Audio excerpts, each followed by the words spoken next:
Morning my dear students. हर कोई online lecture में शामिल है। बहुत बढ़िया।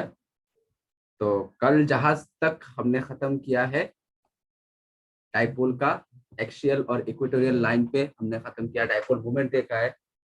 डाइपोल मोमेंट क्या है? Dipole moment charge into distance है। ये वेक्टर क्वांटिटी है directed from negative charge to positive charge. और the line joining of these two dipole charges is called axial line and the perpendicular bisector of this line joining charges is called equatorial line. आज हम देखेंगे electric field on axial line and equatorial line. चलो देखते हैं।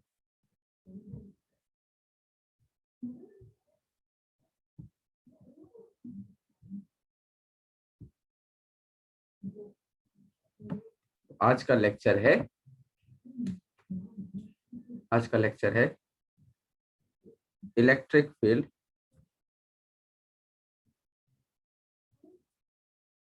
Due to dipole. ठीक है, दो point पे हम निकालेंगे। एक number 1 at on axial line. Axial line पे हम निकालेंगे। ठीक है, चलो। तो पहले हम डाइपोल ड्रॉ करते हैं। ये माइनस क्यू चार्ज, ये प्लस क्यू चार्ज। ठीक है, this is the line joining और यही लाइन है मेरा एक्सियल लाइन। ये तो हम जानते हैं। ठीक है, इन दोनों का बीच का डिस्टेंस है मेरा ट्वाइस है। दोनों का डिस्टेंस मेरा ट्वाइस है। ठीक है, this is the mid point of the line joining. This is the mid point O. Suppose ये ए है, सपोज ये पॉइंट बी है, तो ओ ए हो गया मेरा ए, ओ बी हो गया मेरा ए। ठीक है, यहाँ पे किसी पॉइंट पे हमें इलेक्ट्रिक फील्ड निकालना है, पी पॉइंट। ठीक है, तो पी पॉइंट पे हम इलेक्ट्रिक फील्ड निकालेंगे। सपोज यहाँ का अगर पी पॉइंट पे एक पॉजिटिव चार्ज अगर हमने रखा है, if we place a positive charge on P point, then due to the charge placed on B, इस चार्ज की वजह से यहाँ पे रखी गई पॉजिटिव चार्ज के ऊपर फोर्स लगेगा इस तरफ, और जिस तरफ इलेक्ट्रिक फोर्स का डायरेक्शन उसी तरफ इलेक्ट्रिक फील्ड का डायरेक्शन। यानी यहाँ पे होगा electric field due to charge on B. और अगर यहाँ पे एक पॉजिटिव चार्ज है तो ए पॉइंट पे रखी नेगेटिव चार्ज की वजह से फोर्स रहेगा एट्रैक्टिव। जिस तरफ फोर्स का डायरेक्शन उसी तरफ इलेक्ट्रिक फील्ड का डायरेक्शन ई ए। ठीक है, समझ में आया? सेंटर से इसी पी पॉइंट का डिस्टेंस मान के चलते हैं हम। सेंटर से इसी पी पॉइंट तक का डिस्टेंस हम मान के चलते हैं आर। तो बीपी हो गया, तो बीपी डिस्टेंस हो गया मेरा आर माइनस ए, और एपी डिस्टेंस हो गया मेरा आर प्लस ए। ठीक है, समझ में आया? तो अभी देखते हैं हम electric field due to point charge placed on B. Electric field on point charge का फॉर्मूला क्या है? K Q by R square electric field E B is equals to K into Q divided by BP का distance R minus A whole square, K Q by R square. देखो मुंह से बोल रहा हूँ आर, तो लिख रहा हूँ R minus A whole square, K Q by R square number 1। And electric field due to A हो गया K Q divided by R plus A whole square. This is equation number 2। ठीक है, अब total electric field यानी net electric field आ गया मेरा। Net electric field due to the axial line E axial, net electric field due to axial line E axial, E B minus ई। अब तुम लोग कहोगे माइनस है क्यों? देखो एक वेक्टर इस तरफ एक वेक्टर इस तरफ, तो रिजल्टेंट तो मेरा माइनस ही आएगा। ये तो हम जानते हैं। दो वेक्टर अगर ऑपोजिट साइन में रहे तो रिजल्टेंट मेरा माइनस आता है। तो यहाँ से हम वैल्यू को बिठा देते हैं K Q divided by R minus A whole square minus K Q divided by R plus A whole square. तो इधर से मेरा K Q common 1/r minus A whole square minus 1/r plus A whole square. ठीक है, तो इधर से के क्यू मेरा कॉमन, मेरा एलसीएम जाएगा R square minus A square हो जाएगा, A plus B into A minus B का फॉर्मूला हो जाएगा। इधर पे हो जाएगा R square plus twice A R plus A square, इधर पे हो जाएगा माइनस आर स्क्वायर प्लस हो जाएगा, यहाँ पे आ जाएगा माइनस, तो यहाँ पे माइनस माइनस हो जाएगा plus twice A R minus A square. तो एक R square cancel, A square cancel. Ultimately मेरा रह जाएगा के क्यू डिवाइडेड बाय, ऊपर रह जाएगा मेरा 4ar और नीचे रह जाएगा R square minus A square whole square axial line. ठीक है, अच्छा, स्क्रीन को पॉज करो और यहां तक उतार लो। उसके बाद हम देखते हैं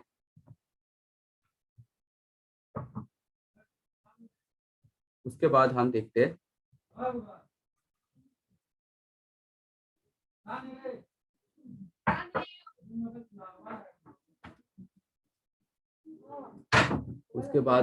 हैं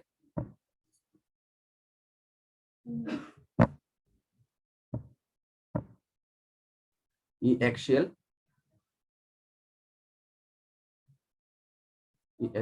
इक्वल्स टू, इसको हम इस लाइन को हम थोड़ा सा मॉडिफाइड करके रखते हैं।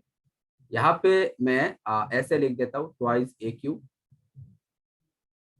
ठीक है, ट्वाइस के लिख देता हूँ और हो गया मेरा आर, और नीचे तो मेरा R square minus A square whole square तो है ही। देखो 2 2 4 आ गया, ए भी आ गया, आर भी आ गया, क्यू भी आ गया, के भी आ गया, कोई दिक्कत वाली थोड़ा सा मॉडिफाइड करके लिखा।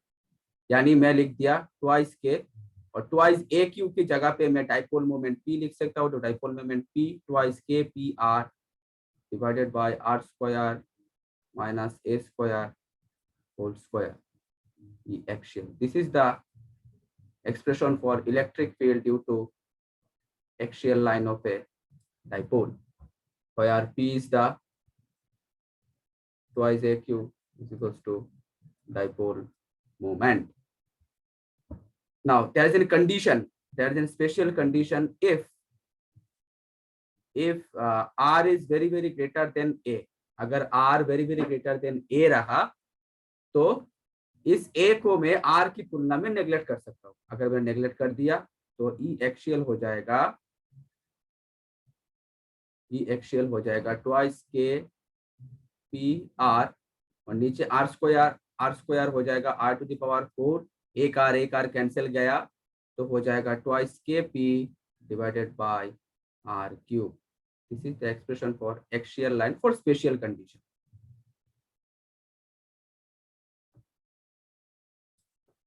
ठीक है,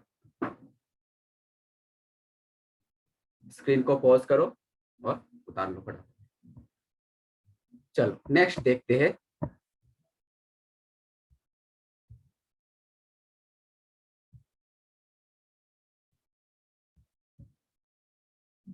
चलो नेक्स्ट देखते हैं number 2, equatorial line. At equatorial line,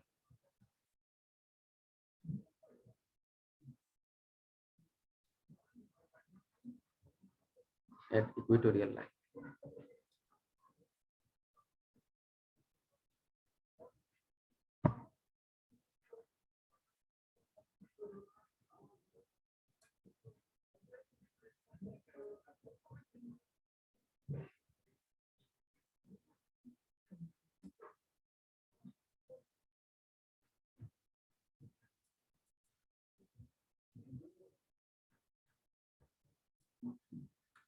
ठीक है, तो एक इक्वेटोरियल पोजीशन है, यहाँ पे माइनस क्यू, यहाँ पे प्लस क्यू चार्ज, यहाँ पे माइनस क्यू चार्ज है, यहाँ पे प्लस क्यू चार्ज है, दोनों का फिक्स डिस्टेंस है मेरा ट्वाइस है, this is the middle point. काम करता हूँ,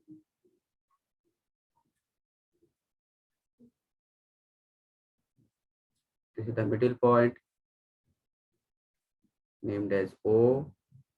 ठीक है, तो अगर ये ए पॉइंट, सपोज ये मान लेता हूँ ए पॉइंट है, ये बी पॉइंट है, तो ओ ए मेरा ए, ओ बी मेरा ए, ये डिस्टेंस मेरा आर, इस पॉइंट को मैं पी दे देता हूँ, इस पॉइंट को मैं पी दे देता हूँ। तो ड्यू टू दिस, अगर पी पॉइंट पे एक पॉजिटिव चार्ज है, तो due to this positive charge electric field का डायरेक्शन रहेगा मेरा इस तरफ, इलेक्ट्रिक फील्ड का डायरेक्शन रहेगा मेरा इस तरफ। सपोज इसको नाम दे देता हूँ मैं ई बी। ठीक है, और अगर यहाँ पे पी पॉइंट पे पॉजिटिव चार्ज है, अगर पी पॉइंट पे पॉजिटिव चार्ज है, तो इस नेगेटिव चार्ज की वजह से ये ए पॉइंट, नेगेटिव चार्ज की वजह से इलेक्ट्रिक फील्ड का डायरेक्शन रहेगा इस तरफ, सपोज ये ई ए। ठीक है, तो रिजल्टेंट रहेगा मेरा इस तरफ, रिजल्टेंट डायरेक्शन रहेगा मेरा इस तरफ, दिस इज रिजल्टेंट। ठीक है, मान के चलता हूँ ये एंगल थीटा है, ये एंगल थीटा है, तो ये एंगल थीटा है, तो ये भी मेरा थीटा ही रहेगा, alternate angle. This is E A, this is E A, तो this is the E A का बेस कंपोनेंट हो गया, this is E A cos theta, और इस तरफ से रहेगा मेरा ई ए साइन थीटा।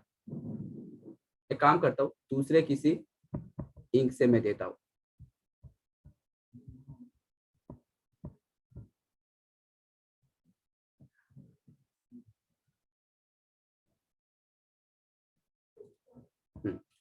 ये थीटा होता है, this is the base component of E A cos theta, और इस तरफ से आ जाएगा मेरा ई A sine theta, perpendicular component. ठीक है, और ये भी थीटा, ये भी थीटा, तो ये हो गया ई बी का बेस कंपोनेंट, किसी दूसरे काली से दिखाई देता हो,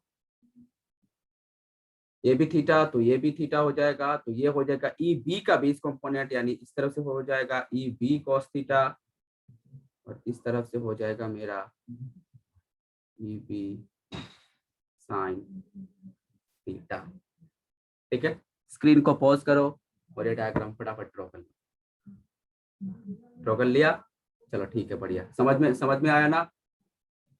अगर ये थीटा है तो ये थीटा, इस तरफ से ये है, तो ये हो गया ये का बेस कंपोनेंट, तो हो गया कॉस बेस कंपोनेंट यानी कॉस कंपोनेंट, ये हो गया परपेंडिकुलर कंपोनेंट ये साइन थीटा, ये बेस कंपोनेंट ये कॉस थीटा, और इस तरफ से अगर थीटा है, ये थीटा है, तो ये भी थीटा होगा, सिमिलर एंगल, सिमिलर एंगल, तो ये हो गया ई बी कॉस थीटा, और ये हो गया ई बी का perpendicular component E B sine theta. कोई शक वाली बात नहीं सर, कोई शक वाली बात नहीं।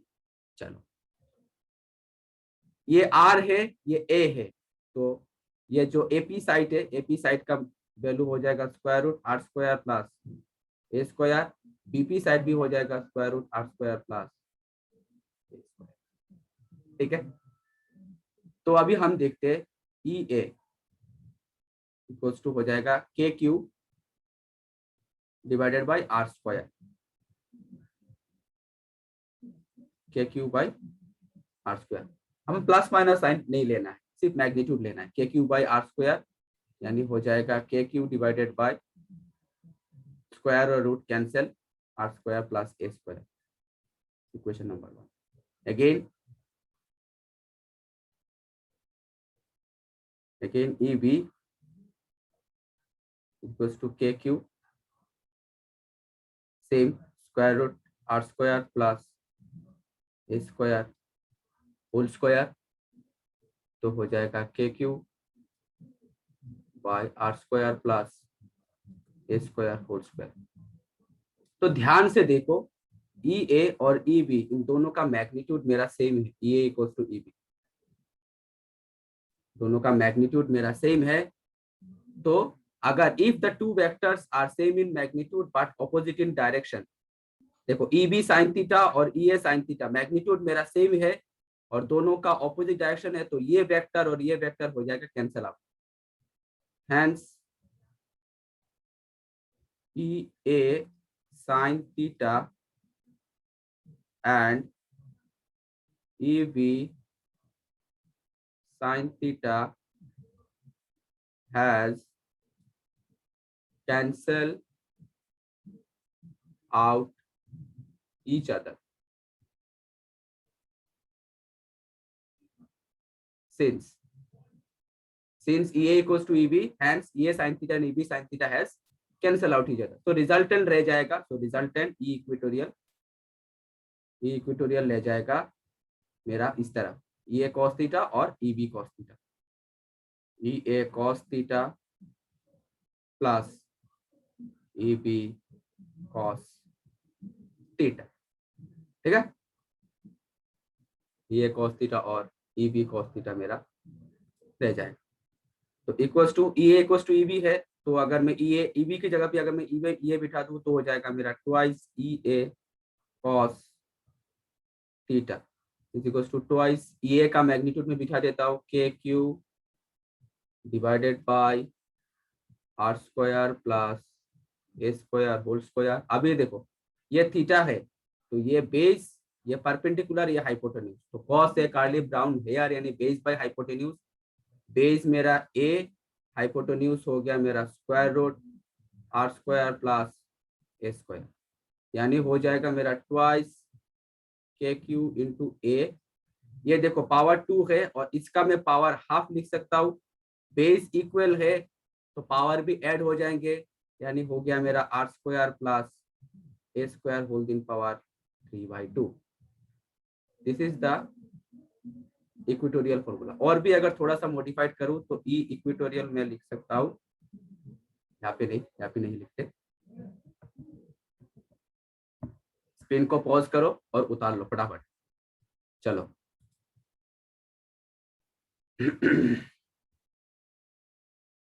पर थोड़ा सा और मॉडिफाइड करूं इसको,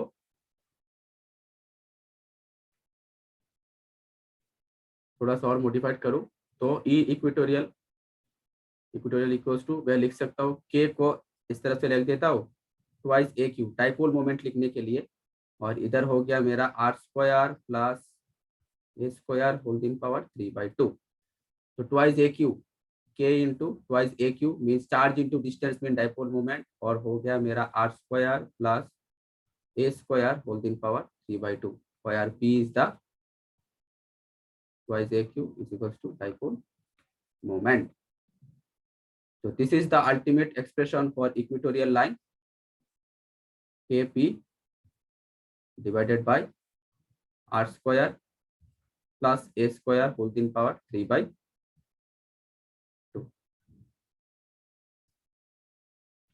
Okay. For spatial condition,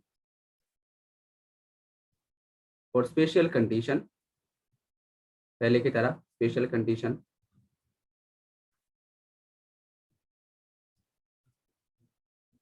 if R is very greater than A, अगर R very greater than A रहा तो E इक्वेटोरियल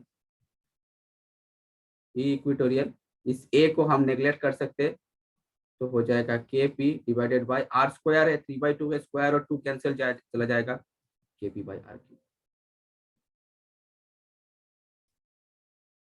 समझ में आया? स्क्रीन को पॉज करो, फटाफट उतार लो।